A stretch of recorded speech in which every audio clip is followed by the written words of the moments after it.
Professeur Emmanuel Navon, bonjour, Boker Tov et Moadim les Simcha. Boker Tov.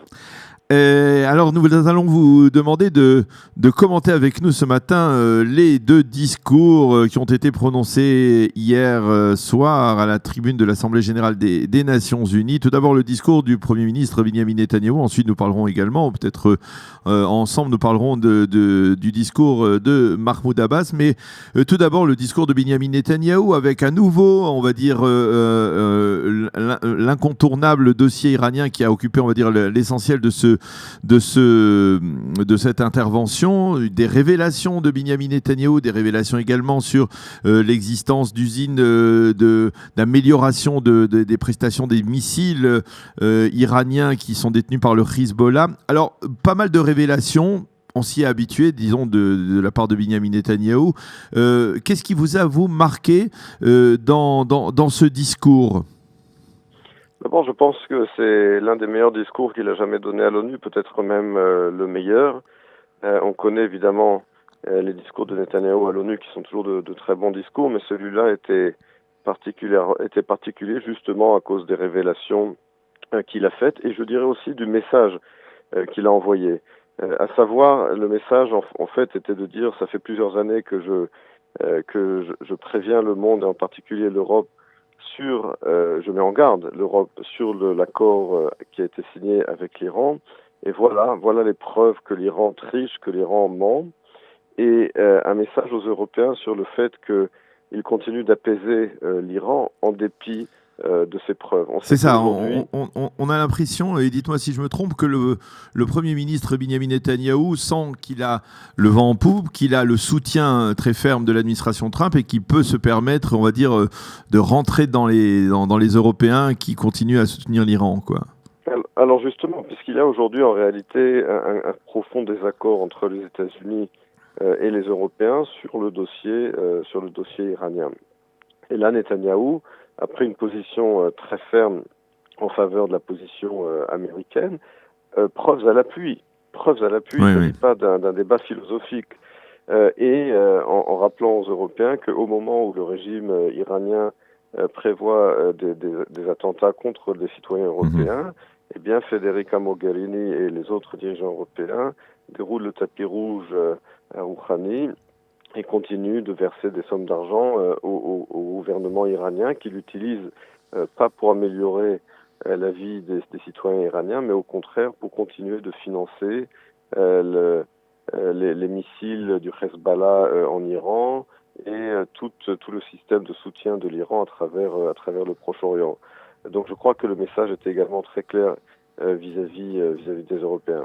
Il a lancé une sorte de défi à Mano, le directeur de l'Agence internationale de l'énergie atomique, en lui disant, voilà, je vous donne en scoop l'existence, je vous révèle l'existence donc d'un site secret qui renfermant des matériaux nucléaires. Allez vérifier. Est-ce que, à votre avis, d'abord, Amano est en mesure de répondre à ce défi? Est-ce qu'il le souhaite? Vous savez, le système de vérification, au bout du compte, dépend du bon vouloir de l'Iran. L'Iran est un pays avec un gouvernement et au bout du compte, on ne peut pas faire des vérifications sans l'accord et la coopération du gouvernement iranien. Et d'ailleurs, c'est une des grandes faiblesses de l'accord nucléaire qui parlait de vérification à tout moment et à tout endroit.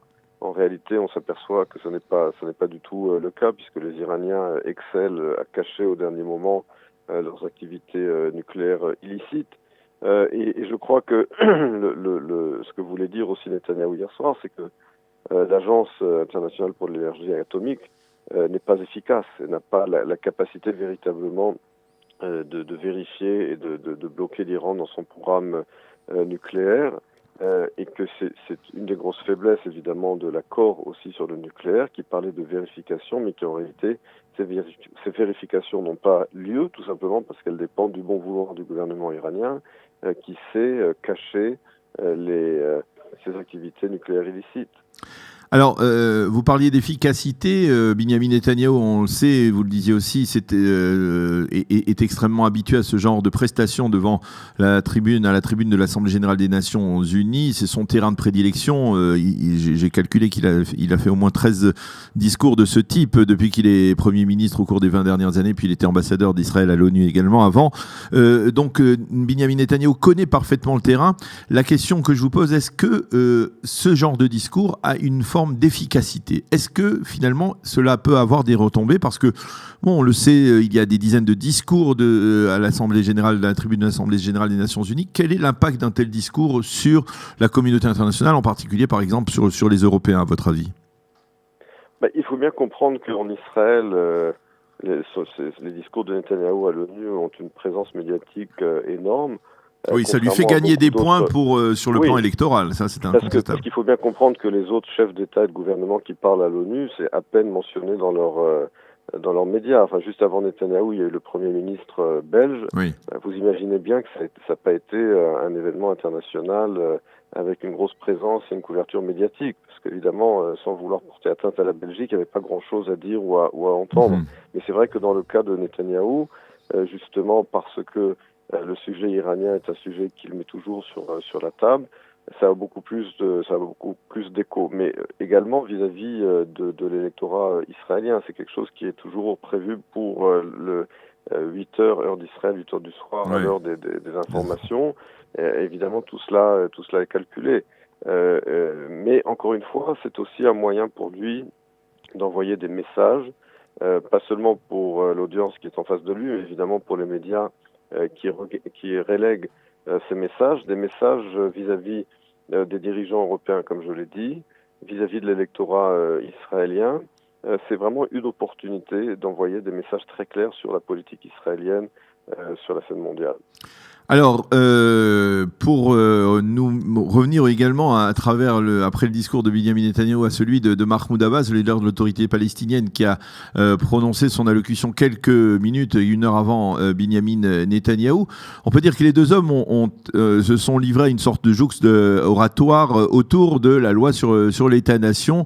Mahmoud Abbas a qualifié cette loi de loi d'apartheid, qui ne donnait pas d'autodétermination à ce qu'il a appelé les Arabo-Palestiniens d'Israël, et Binyamin Netanyahou lui a répondu, même s'il faut bien remarquer que le Premier ministre n'a vraiment pas insisté, on va dire, sur l'impasse actuelle dans le processus de paix. Comment vous analysez ce petit bras de fer entre Netanyahou et Abbas autour de la loi sur l'État-nation? Je pense d'abord que Netanyahou a eu raison de répondre à Abbas sur ces accusations mensongères. Parce que dire que la loi de l'État-nation est une loi d'apartheid est tout simplement un mensonge. C'est une loi qui formalise le fait qu'Israël, comme la plupart des États européens, est un État-nation. C'est une loi qui ne fait que décrire le drapeau, l'hymne national, enfin qui formalise. C'est une loi qui est quasiment identique aux articles d'introduction des constitutions des pays européens dans la constitution française de la Ve République. Israël n'a pas de constitution écrite et donc a des lois fondamentales et un arsenal constitutionnel qui était toujours incomplet, et la loi de l'État-nation vient compléter cet arsenal constitutionnel incomplet, comme je l'ai dit, en disant des choses qui sont similaires, voire identiques à ce que disent la plupart des constitutions européennes. Donc utiliser cela pour parler d'apartheid, c'est vraiment des manipulations que l'on connaît chez Abbas. Et là, Netanyahou a eu raison de lui répondre que lorsqu'on parle de racisme et d'apartheid, lorsque la loi de l'autorité palestinienne condamne à mort les Palestiniens qui vendent des terres ou des biens à des Juifs, ou un gouvernement qui paye de l'argent à des terroristes, et où en réalité le meilleur moyen de gagner de l'argent aujourd'hui dans l'autorité palestinienne, c'est de tuer des Juifs, ça c'est du racisme, ça c'est de l'apartheid. Et je pense qu'il est important de le dire.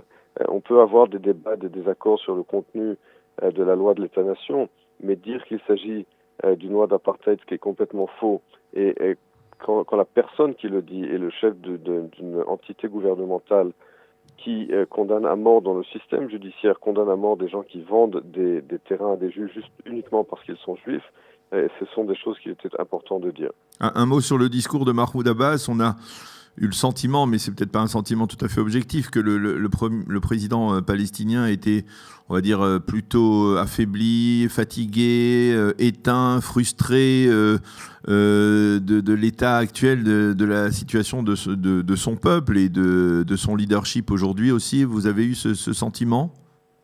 Oui, tout à fait. Mahmoud Abbas aujourd'hui a le dos au mur. Il a perdu la partie complètement depuis que Trump est au pouvoir. Il y avait encore certains espoirs sous l'administration Obama, mais aujourd'hui il a véritablement le dos au mur.